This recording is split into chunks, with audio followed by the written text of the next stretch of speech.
안녕하세요, 김촌입니다. 최혜병 특검이 민주당 주도로 국회를 통과한 가운데 오늘 민주당에서는 22대 첫 원내 사령탑에 박찬대 의원이 선출됐습니다.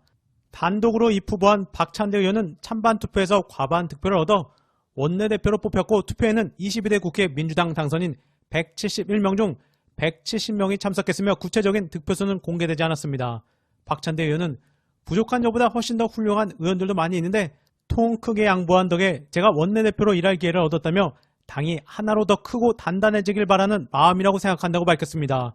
또한 오늘 운영수석 부대표는 박성준 의원이, 정책수석 부대표는 김용민 의원이 맡게 되어 드림팀을 예고했습니다. 개혁, 선명, 상쾌, 이제 국회의장만 잘 뽑으면 되겠습니다. 네, 부족하지만 맡겨주셔서 인준해주셔서 열심히 일하겠습니다. 개혁은 신속하게, 민생은 꼼꼼하게 챙기도록 하겠습니다. 감사합니다. 윤통 외통수 이재명 대표 거부권 행사 안 할 것이다. 한편 이재명 대표는 오늘 최혜병 특검 관련해 윤통에게 윤석열 대통령님이 거부권을 행사하지 않을 것이다 믿는다. 범인이 아닐 테니까 라고 의미심장하게 여러 번 강조하며 윤통을 날렸습니다. 자기가 범인이 아니고서야 거부를 할까요? 그럼 거부하면 범인이 되는 것이기에 이재명 대표가 외통수를 걸었습니다.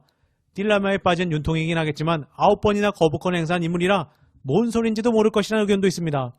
한편 뻔뻔한 대통령실은 바로 정무수석이 나와서 윤 대통령 최상병 특검법 수용하면 나쁜 선례 남긴다고 말하며 거부권 시사할 것을 다시 강조했습니다. 이어 홍 정무수석은 문재인 정부 때 군사법원법이 개정됐다며 또 전 정부를 끌고 오더니 군대 내 사고를 군인이 직접 수사하다 보니까 이를 믿지 못하겠으니 경찰이 하도록 하자는 게 법 취지인데 이번에 그것을 정면으로 거부한 것이 박정훈 대령이라고 말했습니다. 무조건 반대로만 가는 저들, 특검을 거부하는 자가 범인인 것입니다. 민생 토론회 한 번에 1억 4천, 큰 거 터졌네요. 정무수석이 헛소리를 날렸지만 정작 다른 곳에서 또 터졌습니다. 오마이뉴스. 국회의원 선거 직전까지 3개월 동안 전국을 돌면서 정책 개발 공약을 남발, 대통령의 선거 개입 논란을 부른 토론회를 한 번 여는데 평균 1억 4,249만 원이 넘는 예산이 투입된 것으로 나타났다. 이는 통상적인 부처별 신년 업무 보고에 사용된 비용보다 두세 배 이상 초과된 금액이다. 민생 토론회에 투입된 예산 규모가 확인된 것은 이번이 처음이다. 민생 토론회 비용은 주로 행사 용역 비용으로 긴급한 행사로 간주해 수의 계약을 맺은 사례가 14번 중 13번이었다. 오마이뉴스. 행사와 계약을 급조하다 보니 행사일에 계약한 사례가 3번이나 있었고 행사일 직전에 계약한 사례가 대부분이었다. 하지만 예정됐던 신년 업무 보고를 대체하는 성격의 행사가 3개월간 26차례 열렸는데 이를 국가계약법 시행령이 규정한 긴급한 행사로 볼 수 있을지는 의문이다. 참여연대 행정감시센터의 변호사도 매년 열려온 각 부처의 업무 보고를 대체한 행사이므로 긴급한 행사로 보기는 어렵다면서 대통령실에서 아전 인수식으로 법을 해석한 것으로 보인다. 거기다 긴급하게 벼락치기로 했으니 수의계약업체 역시 사무실이 없거나 유령회사 의혹이 일고 있다고 합니다. 오마이뉴스. 수억 원대 용역을 수의계약으로 따낸 업체 가운데 일부는 제대로 된 사무실이 없거나 다른 업체의 간판이 걸린 사무실에서 영업 중인 영세업체로 확인됐다. 급조된 행사에 자의적으로 법을 적용하면서 일부 업체의 일감을 몰아줬다는 의혹과 함께 예산을 낭비했다는 비판을 피할 수 없을 것으로 보입니다. 어휴, 이런 걸 압색해야 할 텐데요. 감사하면 줄줄이 폭탄이겠네요. 이어서 박영선, 긍정적인 답변은 한 적이 없다. 한편 오늘 김현정 뉴스쇼에는 일본에 있던 박영선 전 장관이 귀국했는지 총리설에 첫 반응을 보였습니다. 박영선은 페이스북에 올렸던 글과는 다르게 국무총리 후보설에 대해 긍정적인 답변을 한 적이 없다고 말했습니다. 박영선은 정치에 적응하기가 아주 힘들더라. 상황이 보니까라며 오늘은 반도체 얘기만 하기로 약속했다고 선을 그었다가 진행자가 청취자들이 대단히 아쉬울 텐데 양해를 부탁한다고 언급하자 박영선은 제가 딱 한마디 말씀드리면 긍정적인 답변은 한 적이 없다고 말했습니다. 그렇다고 막 부정적인 뉘앙스도 아니었고 물 건너가니 해프닝으로 끝내려나 봅니다. 이어 향후 계획에 대해서는 5, 6월엔 저서 반도체 주권 국가의 내용을 갖고 강의 요청하신 분들에게 강의를 하고 그리고 지금 서강대 초빙 교수 역할을 하고 있다며 다른 계획은 없다고 선을 그었습니다. 반면 이현주 엄청난 에너지가 필요하다. 반면 박영선이 배워야 할 이현주 의원은 오늘 윤통에게 시원하게 한마디 날렸습니다. 이현주 총선으로 정권 심판 범야권 192석 윤통 지지율 20%를 못 벗어나더니 범죄자 취급하던 야당 대표와 영수회담도 했다. 이현주, 국민들은 속는 셈 치고 지켜봤다. 혹시라도 뭐가 바뀔까? 혹시나 했는데 역시나 했다. 그럼 그렇지 영수화됨 내내 야당 대표를 무시하는 표정 같아도 전혀 유연성이 없이 한치도 물러서지 않는 입장, 진정성 없는 특검 등 의혹에 대한 태도.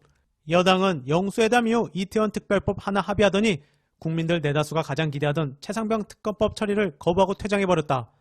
대통령실은 즉시 거부권 행사를 시사했다. 협치 3일 천하인가? 윤통은 하나도 안 바뀌었다. 총선의 민의의 엄중함을 아는지 모르는지. 이현주, 그간 거부권 수없이 행사해온 윤 대통령이지만 이번만큼은 다르다.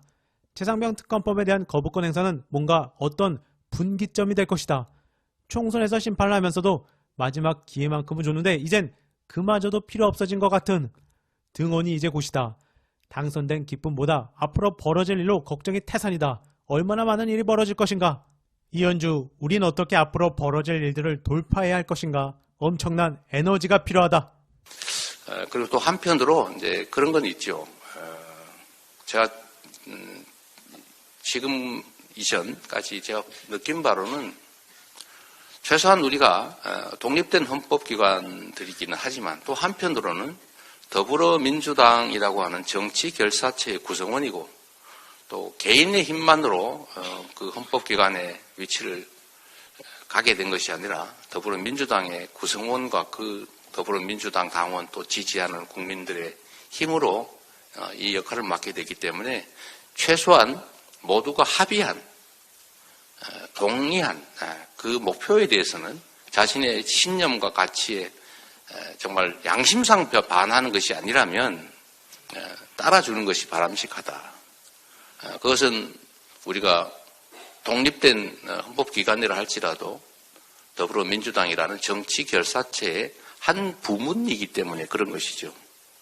그래서 그런 면에서 제가 아쉬웠던 것은 당론으로 어렵게 정한 어떤 법안들도 개인적인 이유로 반대해서 추진이 멈춰버리는 이런 사례를 제가 몇 차례 봤기 때문에 그건 정말로 옳지 않다.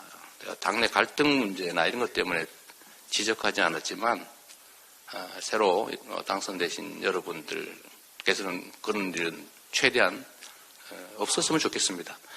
의사결정 과정에서 강력하게 반대를 하는 건 좋지요. 그런데 반대하지도 않아놓고 정해진 당론 입법을 사실상 이렇게 무산시키는 그런 일들은 좀 없었으면 좋겠습니다.